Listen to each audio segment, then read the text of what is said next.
Assalamualaikum dan selamat petang saya ucapkan kepada Dr. Nurliza binti Cik Hassan dan juga rakan-rakan yang saya kasihi sekalian.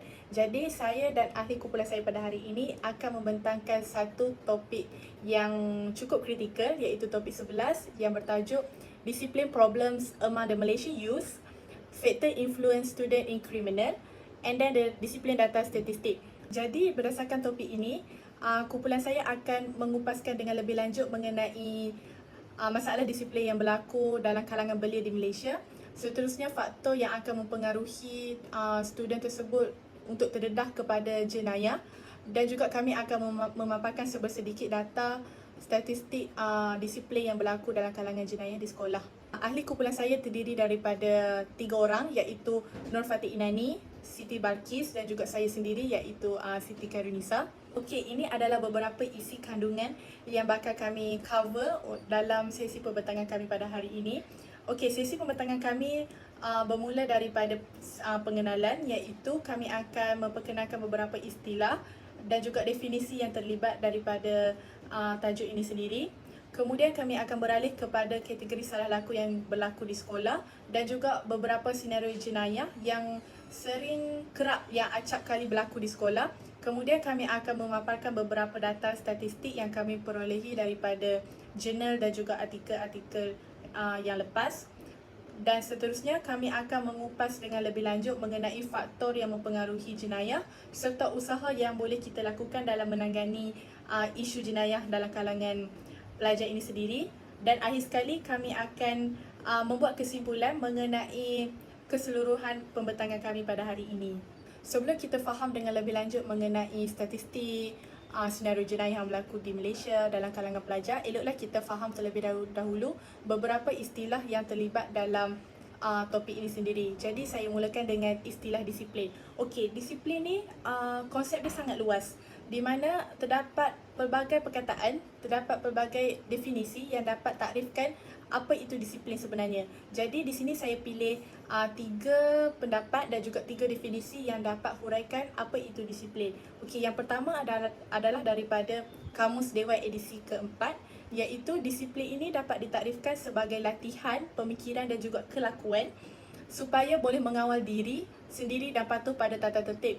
Di mana kita dapat lihat disiplin ni, perkataan disiplin ini sendiri adalah merupakan satu bentuk latihan di mana ia dapat menghalang kita daripada melakukan perkara yang tidak baik dan juga dapat melakukan perkara yang patuh kepada tata tertib yang telah ditetapkan.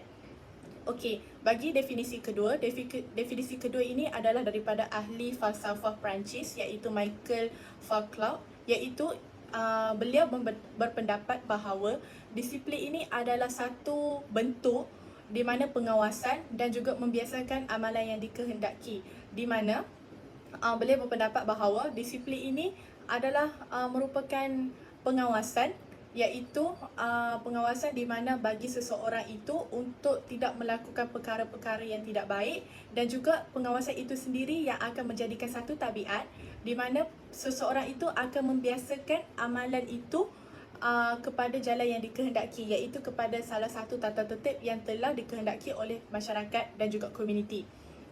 Okey, satu lagi definisi adalah daripada E. Ahmeng, iaitu beliau berpendapat bahawa disiplin ini merupakan sesuatu yang dipersetujui oleh kelompok masyarakat bagi mewujudkan tingkah laku yang baik demi kesempurnaan masyarakat itu sendiri. Okey, jadi E. Ahmeng ini beliau menyatakan disiplin itu adalah bentuk jenis perlakuan yang dapat diterima oleh masyarakat, di mana perlakuan itu bila diterima oleh masyarakat, seterusnya akan mewujudkan kepada kesempurnaan dan juga akan mewujudkan kepada masyarakat yang harmoni. Okey, daripada ketiga-tiga definisi ini kita dapat takrifkan bahawa disiplin itu sendiri adalah merupakan tingkah laku yang baik, tingkah laku yang benar-benar dikehendaki oleh pelbagai masyarakat dan juga oleh setiap seseorang yang wujud di muka bumi ini. Okey, seterusnya kita beralih kepada disiplin sekolah. Disiplin sekolah ini pula adalah merupakan satu bentuk perlakuan yang melibatkan pelajar lah, sebab di sekolah kan. So melibatkan perlakuan pelajar yang tidak menyalahi peraturan yang telah ditetapkan di sekolah ataupun norma sekolah itu sendiri. Dan sekiranya dilakukan sebaliknya, maksudnya bila pelajar itu melakukan perkara yang menyalahi peraturan, maka pelajar itu berhak didenda ataupun dihukum dengan setimpal. Okey, itu adalah definisi bagi disiplin di sekolah. Okey, seterusnya kita beralih pula kepada istilah jenayah dan juga jenayah dan pelajar. Okey, istilah jenayah ini juga sama seperti disiplin tadi, ia merupakan konsep yang sangat luas. Pelbagai definisi dapat takrifkan apa itu jenayah sendiri. Jadi, jenayah ini adalah secara umumnya adalah suatu perbuatan atau sebarang kesalahan yang membahayakan masyarakat, iaitu yang akan memudaratkan masyarakat itu sendiri dan juga komuniti itu sendiri.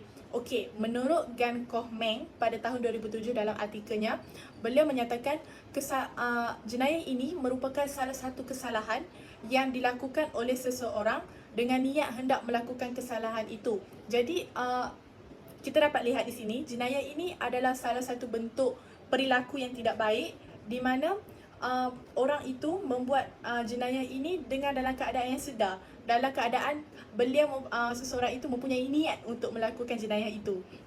Okey, seterusnya Maurice Hemowitz menyatakan bahawa jenayah ini adalah dicipta dan bukan dilahirkan. Maksudnya di sini jenayah ini adalah satu perilaku di mana manusia itu sendiri yang mencipta, manusia itu sendiri yang memikirkan untuk melakukan jenayah itu, untuk melakukan pelakuan-pelakuan tersebut. Seterusnya kita lihat berkaitan mengenai jenayah dan juga pelajar. Okey, masalah jenayah yang berlaku dalam kalangan pelajar ini bukan suatu fenomena yang baru. Maksudnya pelajar yang melakukan jenayah ini sudah lama dah berada di sekolah, sudah berlaku semenjak dahulu lagi. Okey, jadi Kementerian Pelajaran Malaysia juga telah turut melibatkan pihak polis dalam mengambil tindakan terhadap murid-murid yang terbabit dengan jenayah yang berlaku di sekolah ini.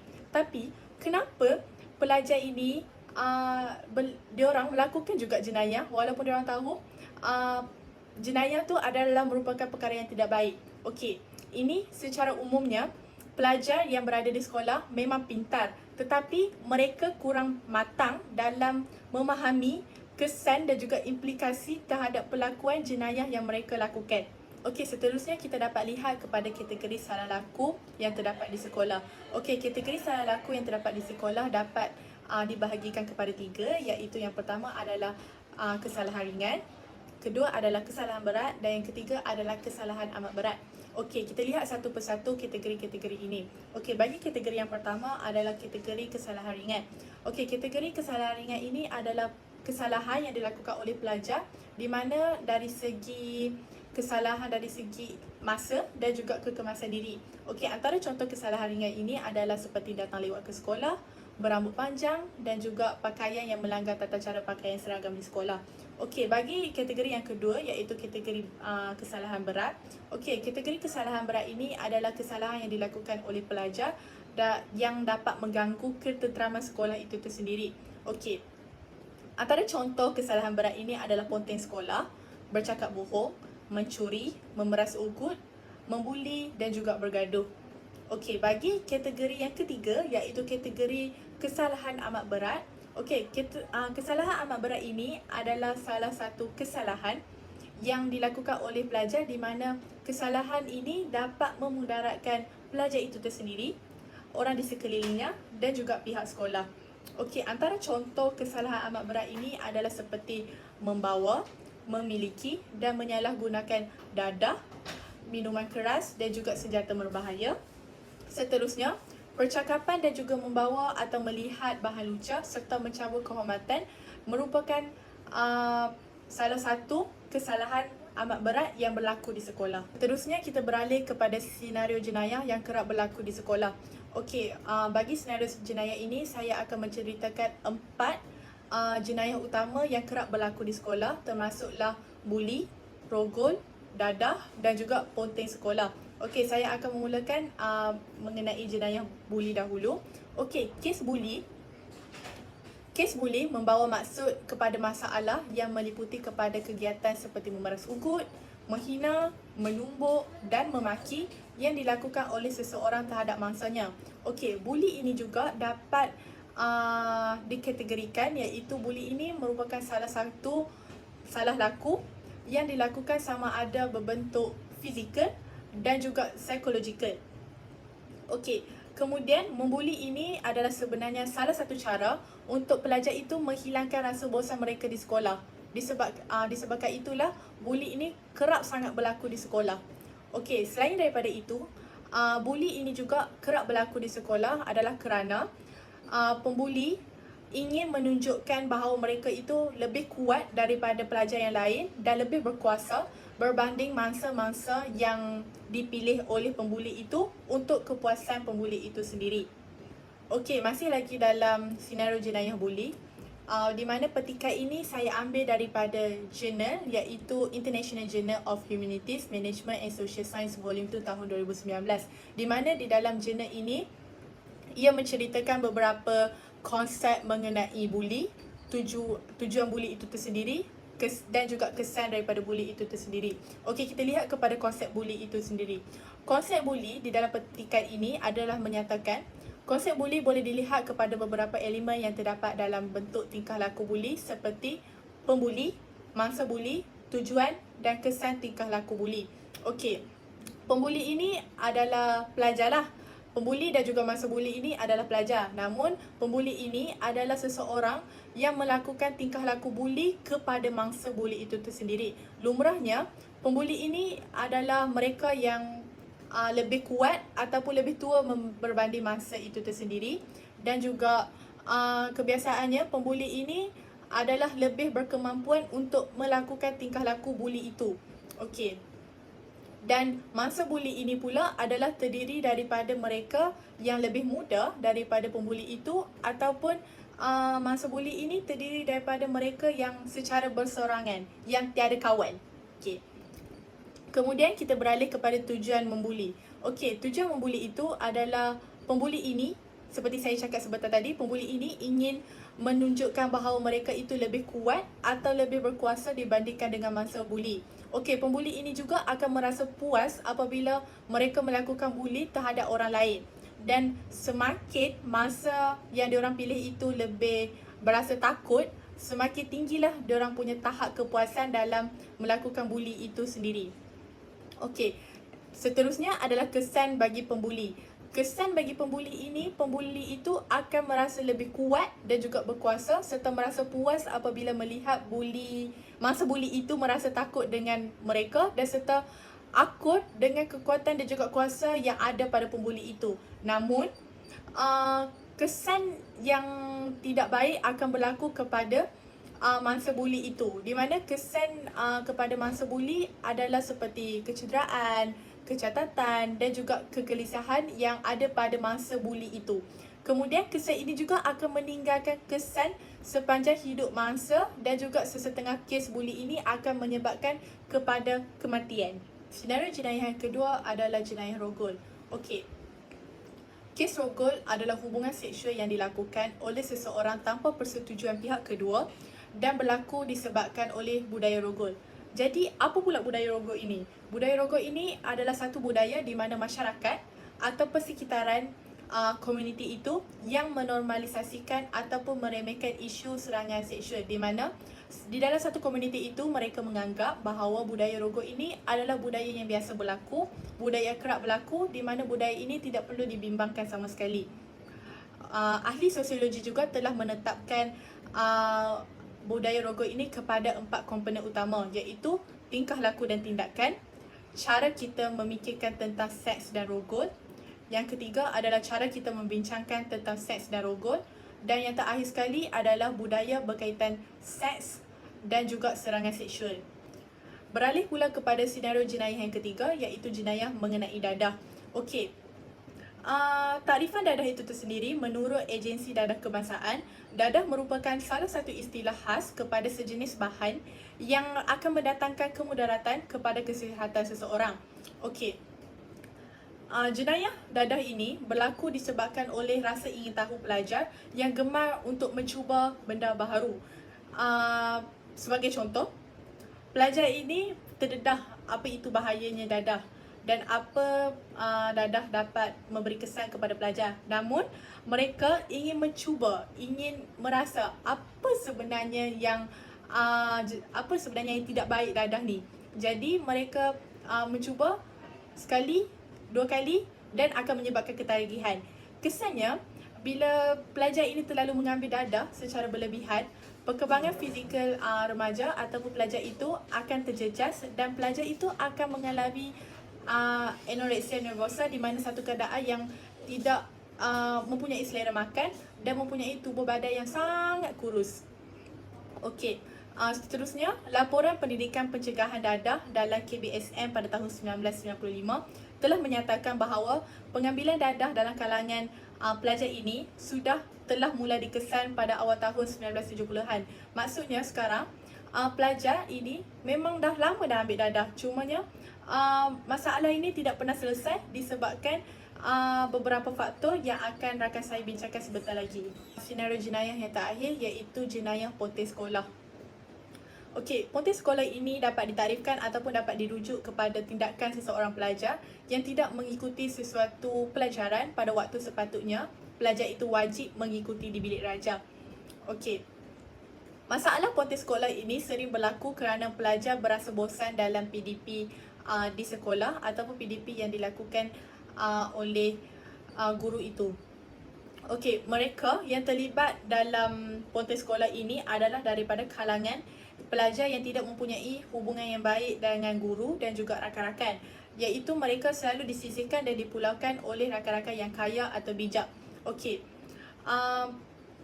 masalah pontes sekolah ini dapat dikaitkan dengan psikologi pelajar itu sendiri. Bila pelajar itu merasakan dia tidak langsung dihargai di dalam bilik raja, ataupun selalu disisihkan, ataupun selalu dimarahi oleh guru, mereka akan berasa tidak senang untuk masuk ke dalam bilik raja. Mereka akan berasa cepat bosan, mereka akan cepat marah, mereka akan merasakan diri mereka tu tidak patut ada pun di dalam bilik raja. Jadi apa yang mereka lakukan, mereka ingin keluar daripada situasi tersebut dan memilih jalan untuk pontes sekolah dan untuk tidak masuk ke dalam kelas. Okey, itu adalah sedikit mengenai senario jenayah pontes sekolah. Jadi kita beralih kepada statistik yang akan dibentangkan oleh rakan saya Siti Balkis. Jadi saya akan teruskan dengan kes jenayah yang sering berlaku di sekolah. Menurut petikan daripada Berita Harian pada tahun 2020, Ketua Polis Johor iaitu Datuk Ayub Khan Maidin berkata, antara kesalahan indeks jenayah yang membabitkan pelajar paling tinggi adalah kes kecurian motosikal, lain-lain kecurian, mencederakan orang seperti kes buli, pecah rumah, rogol dan samun. Katanya juga beliau, statistik menunjukkan tangkapan membabitkan pelajar sekolah dalam indeks jenayah menurun, namun ia masih dalam tahap yang membimbangkan di Malaysia. Selain itu, menurut data statistik, 95% pelaku jenayah dalam kalangan pelajar adalah lelaki, manakala 5% daripada kalangan pelajar perempuan. Pelajar perempuan paling banyak menjadi mangsa iaitu sebanyak 58% berbanding pelajar lelaki menunjukkan 42%. Selain itu, masa paling tinggi seperti kes rogol, mencederakan orang, kecurian motosikal dan lain-lain kecurian. Hampir 99% pelaku jenayah dan mangsa dalam kalangan pelajar sekolah adalah berusia lingkungan umur 13 hingga 18 tahun iaitu di peringkat sekolah menengah. Seterusnya ialah statistik tangkapan membabitkan pelajar sekolah dalam indeks jenayah di Malaysia sepanjang 5 tahun iaitu tahun 2016, 2017, 2018, 2019 dan 2020.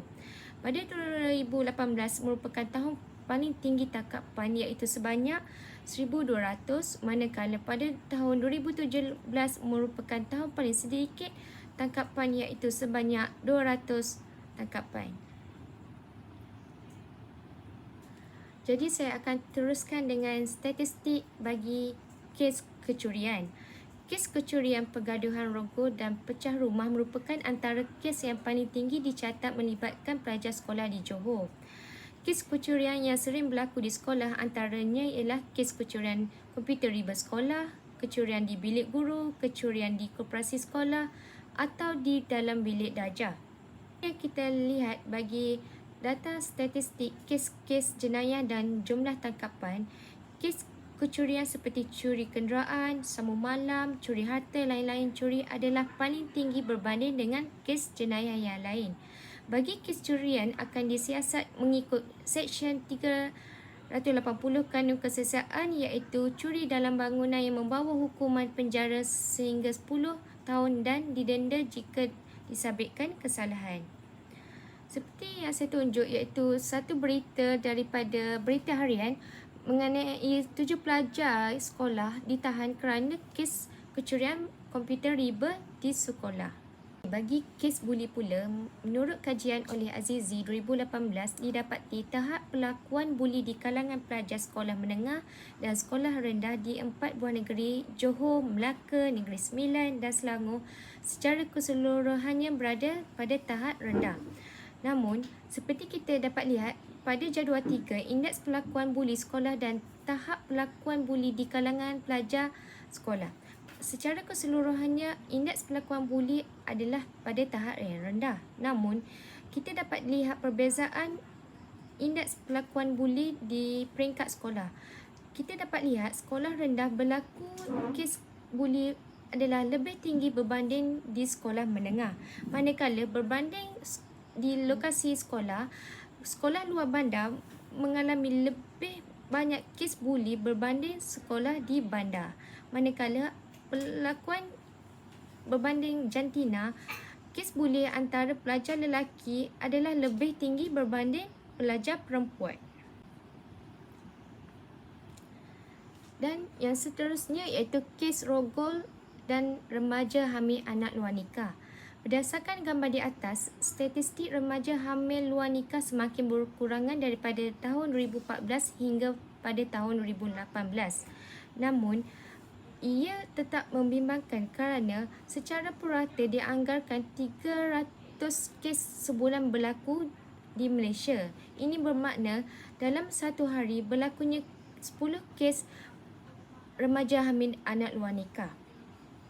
Melalui data statistik terdapat dua bahagian iaitu kahwin dan tidak kahwin.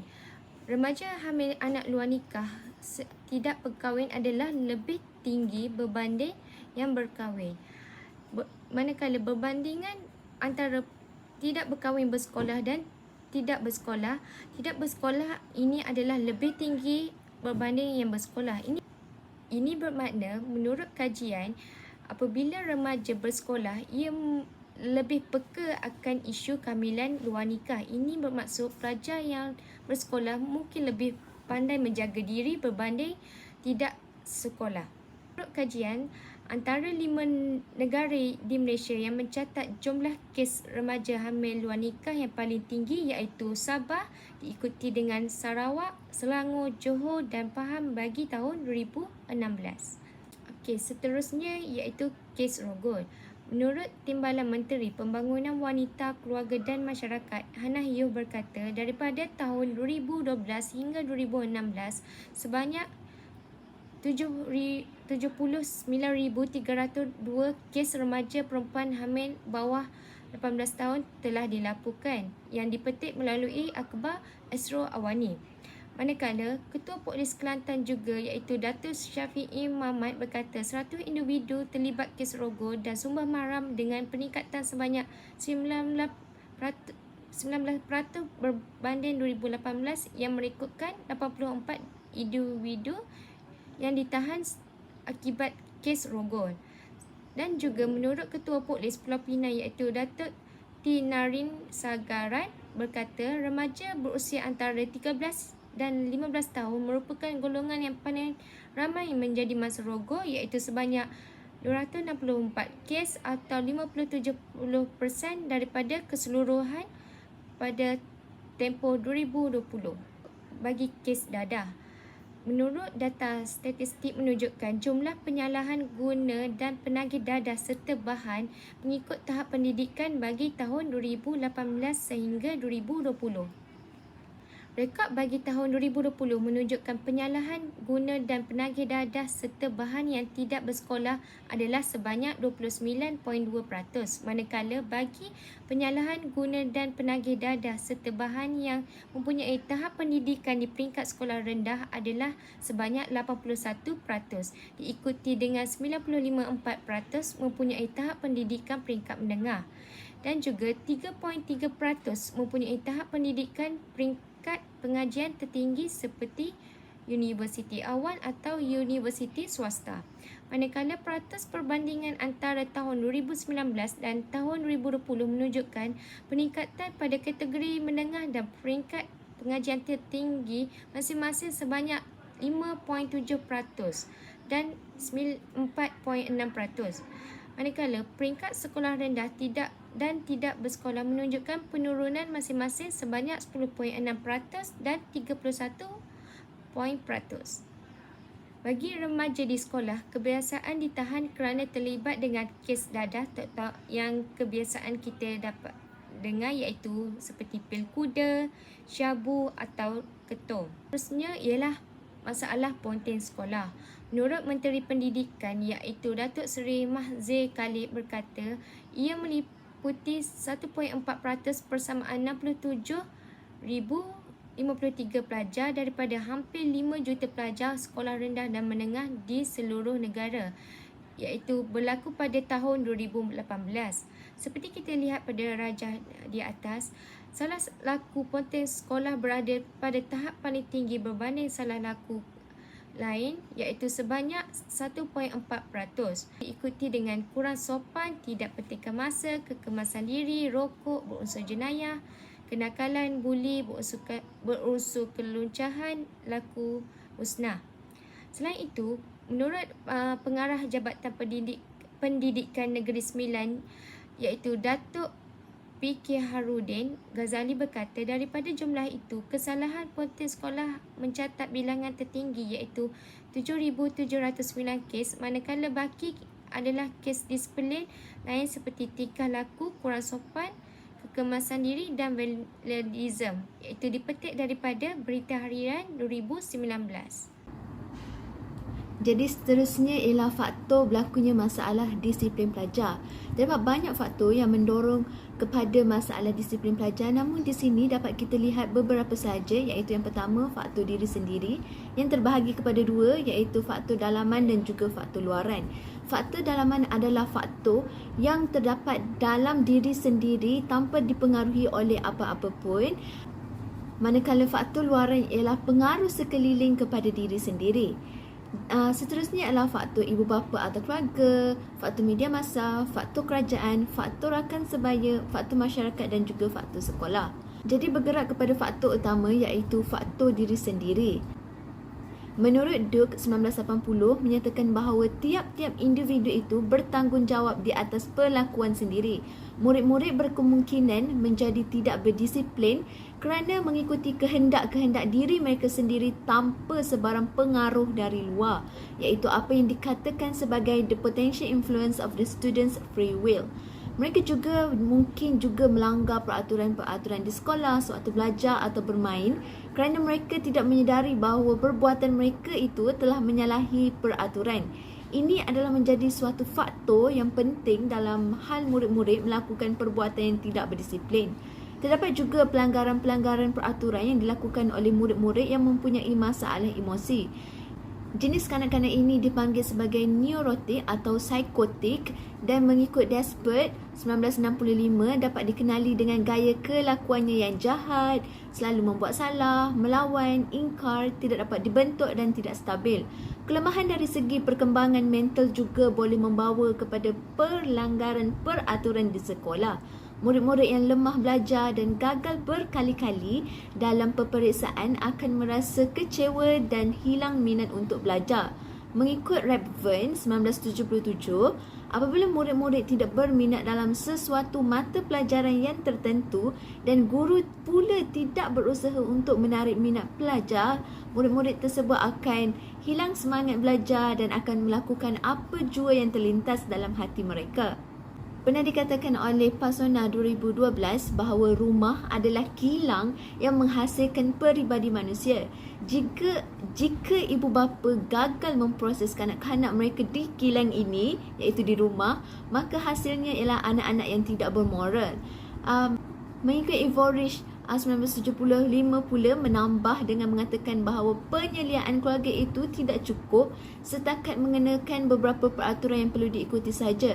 Ibu bapa seharusnya menolong anak-anak mereka supaya layak memasuki masyarakat mereka.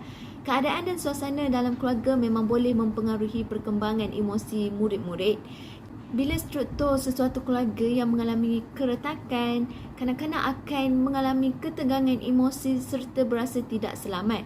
Kajian-kajian Sandstrom, Maslow, Kelly and Rogers B menunjukkan bahawa perasaan ketegangan ini akan terluah sebagai perlakuan salah penyesuaian yang dilakukan di rumah dan di sekolah. Kemiskinan serta kekurangan kemudahan di rumah juga menjadi punca kepada masalah disiplin pelajar. Jadi dapat disimpulkan, didapati ramai di antara pesalah laku di kalangan pelajar ini datang dari rumah tangga ataupun dari keluarga yang serba kekurangan. Terdapat juga kajian daripada Yaakob Haji Yusof 2002 menunjukkan bahawa 50% daripada murid-murid yang ponteng adalah murid-murid yang menghadapi banyak gangguan hidup sehari-harian, dan apabila mereka merasakan diri mereka terpencil di sekolah, mereka akan mencari jalan keluar dengan cara lari dari sekolah. Selain itu, masyarakat serta media massa juga memberi kesan kepada masalah jenayah ini berleluasa, iaitu sikap tidak kisah pada persekitaran menyebabkan urusan keselamatan harta dan nyawa masyarakat diserahkan kepada polis dan mahkamah sepenuhnya. Jadi sudah tiada lagi tanggungjawab masyarakat dalam membendung masalah-masalah disiplin dalam kalangan pelajar. Seterusnya ialah dari segi media massa pula. Dapat kita lihat filem-filem yang memaparkan sikap-sikap negatif seperti salah laku, rogol, buli, pelacuran, peras ugut dapat mempengaruhi sikap remaja serta menonjolkan akhlak yang tidak baik dalam proses pembelajaran. Kesannya akan meresap secara halus ke dalam diri mereka tanpa disedari kerana remaja banyak belajar melalui pemerhatian. Sekolah juga adalah salah satu faktor masalah disiplin pelajar. Segala masalah disiplin di sekolah adalah berpunca daripada pertentangan pendapat di antara guru dan murid mengenai sesuatu keadaan di sekolah kerana masing-masing mempunyai kemahuan yang berlainan. Hal ini lebih buruk di peringkat sekolah menengah di mana pelajar merasa kurang senang apabila terasa dipengaruhi. Kajian yang dijalankan oleh Reynolds 1977 menunjukkan bahawa sekolah yang kadar hukuman deranya tinggi mempunyai lebih masalah tidak berdisiplin daripada sekolah-sekolah yang lain.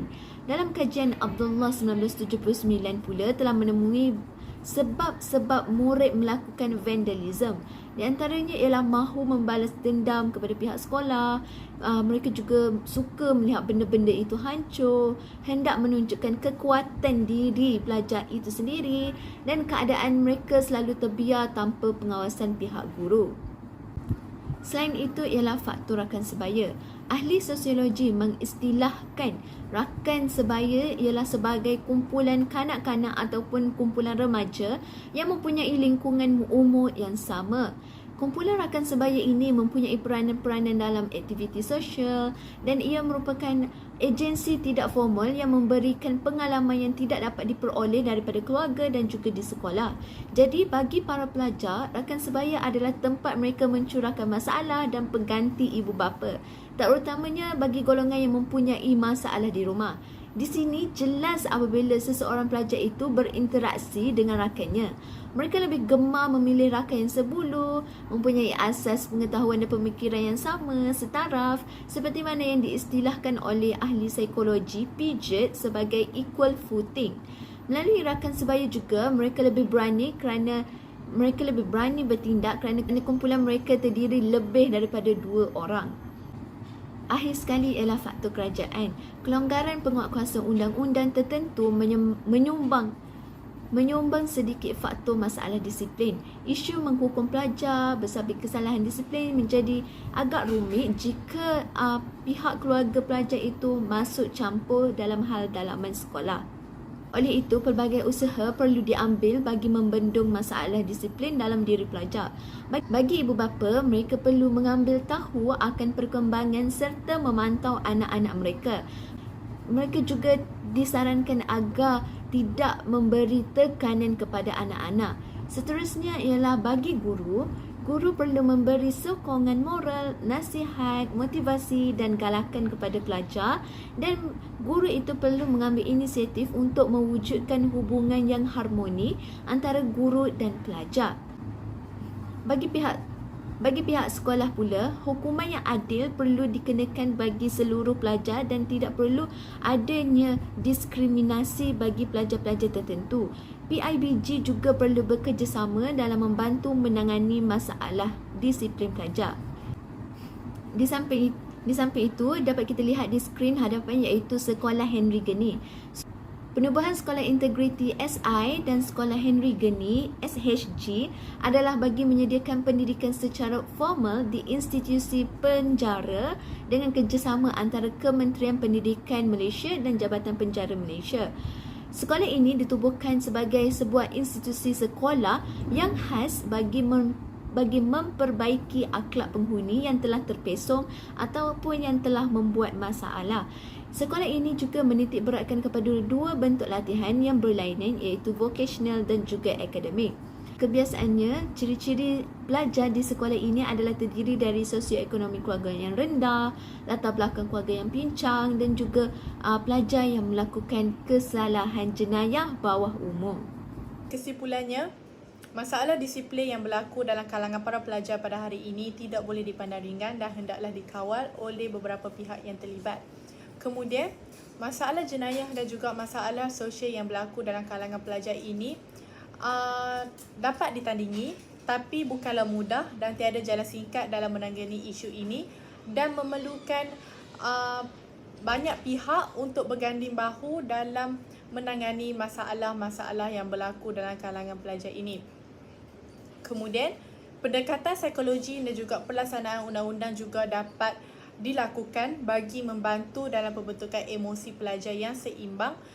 Seterusnya, dapat menangani masalah jenayah yang berlaku dalam kalangan pelajar dan juga belia di Malaysia pada hari ini.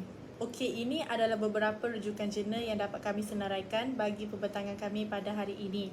Saya rasa itu sahaja daripada saya dan juga kumpulan saya.